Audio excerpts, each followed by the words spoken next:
Bueno, vamos a retomar ahora la segunda parte de nuestra clase, donde la dejamos recién. Bueno, entonces, la cuestión es, sí, vamos a retomarla de la siguiente forma. Lo que estábamos diciendo era que una vez que está instituido el soberano, ¿sí?, sobre la base de este contrato, que ya discutimos su naturaleza y digamos así, la forma en que Hobbes lo articula. Bueno, tenemos el soberano que resuelve, si ustedes quieren, ¿sí?, el problema del estado de naturaleza, el problema que se generaba en el estado de naturaleza. ¿Y cuál es lo que el problema que se generaba en el estado de naturaleza? Bueno, precisamente el problema de la inseguridad, si ustedes quieren, ¿sí? En el estado de naturaleza es un lugar donde, si bien tenemos muchos derechos, no podemos disfrutar de estos derechos, ¿sí?, porque estamos ¿sí?, todo el tiempo, digamos así, alertas frente a posibles ataques de los demás, y más aún, ¿sí?, como vimos, esto no lo discutimos con todo el detalle que Hobbes merece, pero bueno, ¿sí? Una de las cosas que Hobbes dice es que no solo estamos alertas ante posibles ataques de los demás, sino que en realidad estamos realizando ataques preventivos, ¿sí? Si nos anticipamos, dice Hobbes, a los demás, ¿sí?, y los atacamos preventivamente.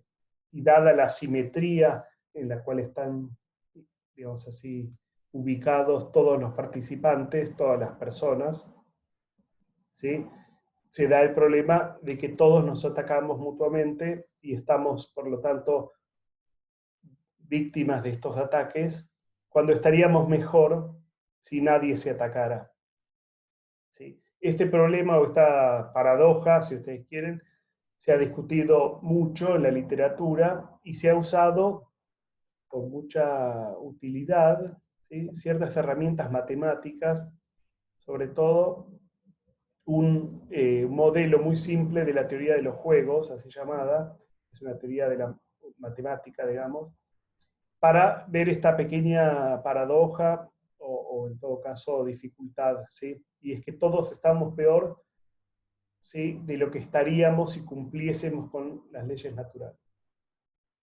¿sí?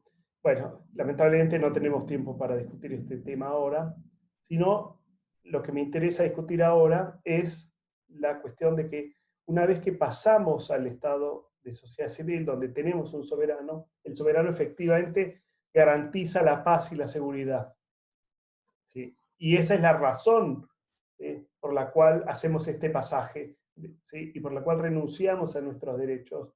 Sobre todo, para decirlo una vez más, renunciamos al derecho a autogobernarnos, ¿sí?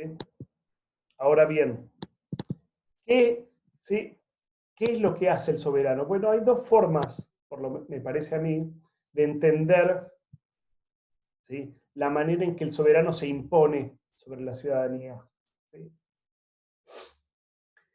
Una, digamos así, es, si ustedes quieren, la más intuitiva quizás, ¿sí?, es la idea de que el soberano, sobre todo, ¿sí?, es poder, ¿sí?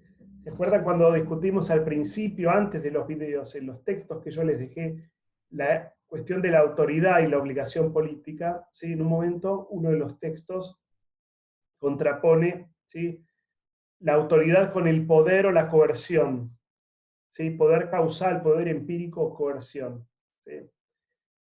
Y hay una idea muy intuitiva, ¿sí?, si ustedes quieren, que el Estado básicamente, ¿sí?, es coerción, ¿sí?, es pura coerción, es puro poder, ¿sí?, que es la idea de, digamos así, de que el soberano, de que el Estado, de que el derecho, si ustedes quieren, básicamente lo que hace es introducir sanciones, ¿sí?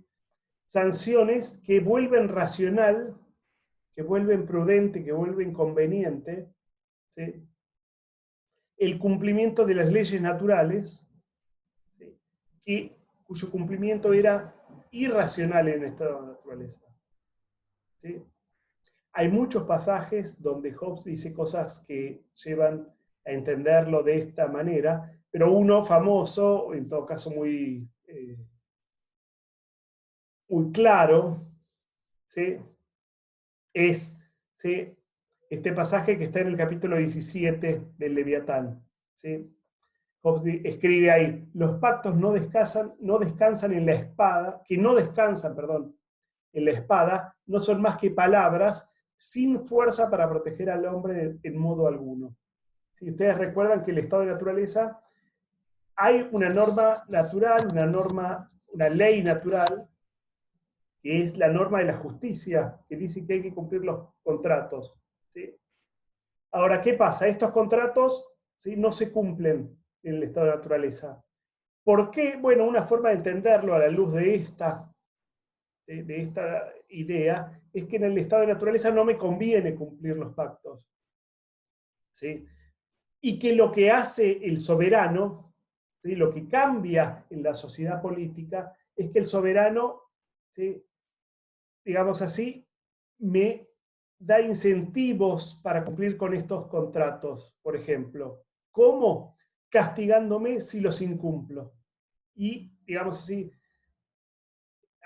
generalizando este tipo de razonamiento, la idea es que el soberano básicamente lo que hace, ¿sí?, es, digamos así, ofrecer incentivos vía, ¿sí?, por medio de dar sanciones para el caso de incumplimiento de las normas, ¿sí?, naturales, que son las leyes naturales.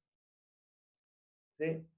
Esta es una idea muy intuitiva, muy básica, muy, muy clara, si ustedes quieren, y es la idea de que, digamos así, nosotros básicamente cumplimos, ¿sí?, con lo que nos dice el derecho, ¿sí?, lo que nos dice el Estado, por miedo a las sanciones, ¿sí?, que sobre todo están, ¿sí?, especificadas en el caso de los delitos, ¿sí?, que forman parte del Código Penal. ¿Sí? Si uno, digamos, uno no, ¿sí?, el Código Penal dice cosas por del estilo como la siguiente: ¿sí?, no hay que matar, no hay que robar, no hay que defraudar. ¿Sí? En sentido estricto no lo pone en estos términos, ¿sí?, pero a los efectos nuestros alcanza. ¿Sí? ¿Por qué? Porque si no, uno va a la cárcel, ¿sí?, y sufre tantos años de pena de reclusión. ¿Sí? Esta idea es una idea que uno, digamos así, entiende intuitivamente, creo yo. ¿Sí? Básicamente la idea es, entonces, que uno cumple con, ¿sí?, las normas que impone el soberano, porque el soberano lo castiga a uno si las incumple. ¿Sí? Y esta, por ejemplo, hay muchos pasajes, este es uno nada más, ¿sí?, que la espada, si ustedes quieren, del Leviatán es la forma en que el soberano se impone sobre los demás. ¿Sí? Esto, por ejemplo, uno lo puede asociar además a la famosa imagen que está en el frontispicio del Leviatán, donde aparece una especie de hombre gigante que tiene en una de sus manos una espada, justamente. ¿Sí? Eso lo pueden encontrar si ponen Leviatán en internet. ¿Sí? Esa imagen es, digamos así, seguramente la imagen más famosa de la historia de la filosofía política. Bueno, frente a esta visión o esta manera de entender, ¿sí?, al soberano, yo les quiero ofrecer como posibilidad, ¿sí?, una forma alternativa que está más relacionada con la idea en que nosotros venimos discutiendo esta cuestión, que es la idea de que la obligación política, la obligación de obedecer al soberano, al derecho, es una obligación moral y no meramente una obligación, digamos así, algo que me conviene hacer. ¿Sí? Y entonces está relacionado con la autoridad del soberano y no meramente con su capacidad coercitiva. ¿Sí? Recuerden, el concepto de autoridad básicamente dice, o la idea de autoridad dice, yo hago, ¿sí?, alguien que tiene autoridad sobre mí me da una orden y esa orden, digamos así, vale por sí misma. ¿sí? Por el mero hecho de que la persona que tiene autoridad sobre mí me la dio, y no porque me va a castigar si no cumplo con esa orden. Esta persona, la que tiene autoridad sobre mí, también puede castigarme eventualmente, pero esto es, por decirlo de alguna forma, el plan B, si las cosas salen mal, ¿sí? Esto ya lo discutimos varias veces, no vale la pena, digamos así, retomarlo, solo simplemente para que quede claro, ¿sí? Que la autoridad, digamos así, no es meramente, o no es una forma de ejercer la coerción, sino que la autoridad es otra manera completamente diferente de imponerse sobre los demás. ¿Cómo me impongo sobre los demás cuando tengo autoridad sobre ellos? Bueno, cuando el mero hecho de que yo les doy una indicación, ¿sí?, alcanza para que eso genere una obligación, ¿sí? No hace falta que además los amenace, ¿sí?, con castigos en caso de que me incumplan lo que yo les estoy diciendo, ¿sí? No hace falta, ¿sí? Y podría no ocurrir que, ¿sí?, que yo tengo la capacidad de castigarlos, por ejemplo, ¿sí? Así todo, ¿sí?, tengo que obedecer.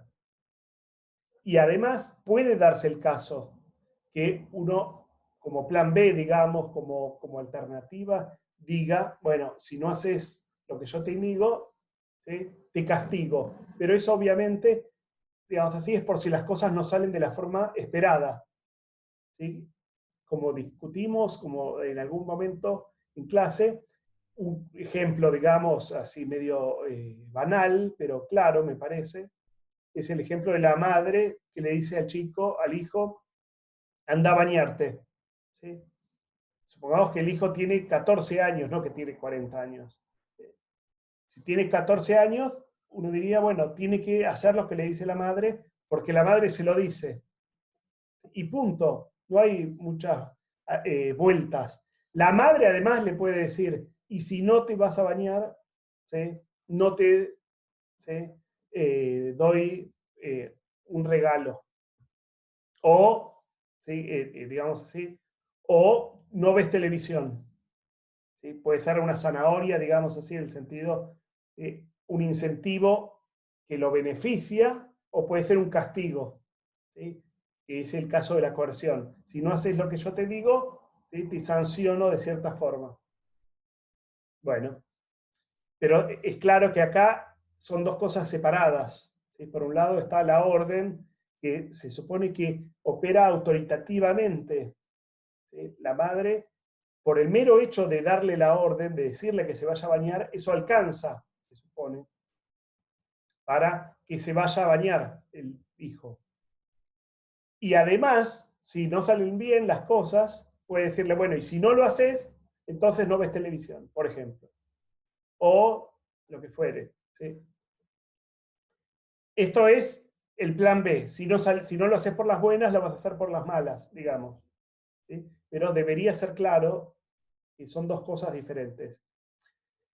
El modelo que estuvimos viendo recién, ¿sí?, el de la espada, si ustedes quieren, dice simplemente, la única razón por la cual yo obedezco es porque si no soy castigado.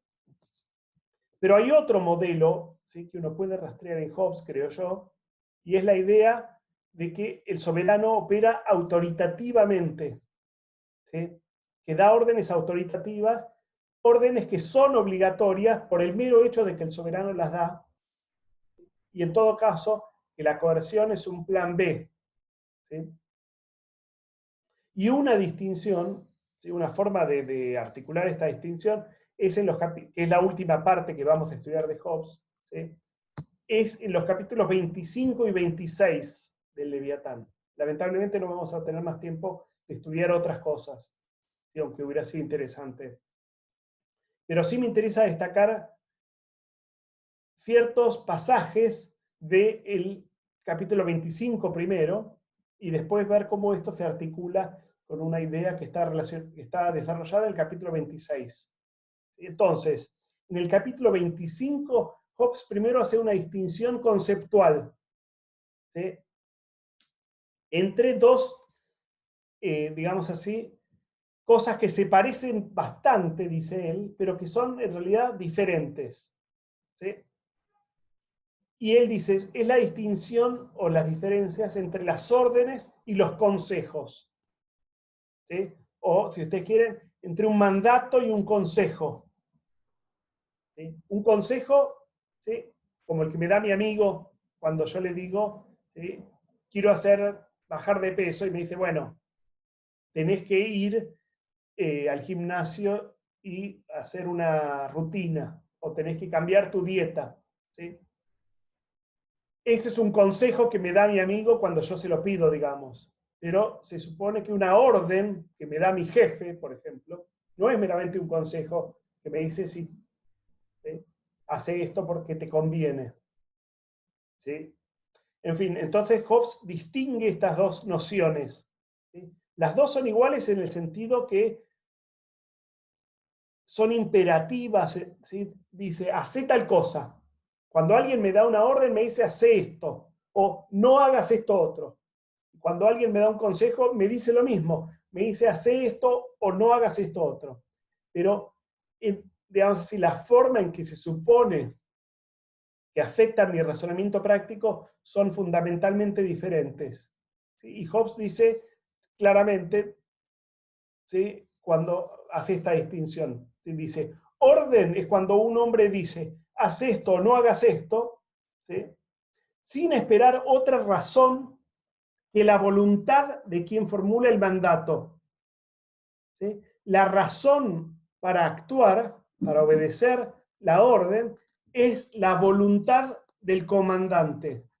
¿Sí? La voluntad del que me da la orden, del que me da el mandato. ¿Sí? De eso dice, después de esto se sigue por modo manifiesto que quien manda pretende con ello su propio beneficio, ya que el mandato obedece solamente a su propia voluntad y el objeto genuino de la voluntad de cada hombre es algún bien para sí mismo. Esto por ahora lo podemos poner entre paréntesis, no es lo que me interesa ahora. ¿Sí? Y de hecho uno podría cuestionar esto que está diciendo Hobbes. Lo que me interesa es lo primero. ¿Sí? Dice, una orden es cuando alguien me dice, haz esto, no hagas esto otro, ¿sí?, sin esperar otra razón que la voluntad de quien formula el mandato. ¿Sí? Esta es la idea clave. ¿Sí? La razón para actuar que tengo cuando alguien me da una orden es la voluntad del que manda y nada más. ¿Sí? Frente a esto, Hobbes lo contrapone con un consejo. Y un consejo dice, cuando un hombre dice, haz esto, no hagas esto es igual. ¿Sí? Acá no hay diferencias. ¿Sí? Los dos coinciden en el tipo de formulación. ¿Sí? Lava los platos, ¿sí? No sé, pagar los impuestos, anda a bañarte, lo que fuere, o no hagas tal cosa. ¿Sí? Pero dice, en el caso del consejo, deduce sus razones del beneficio que obtendrá aquel a quien se habla. ¿Sí?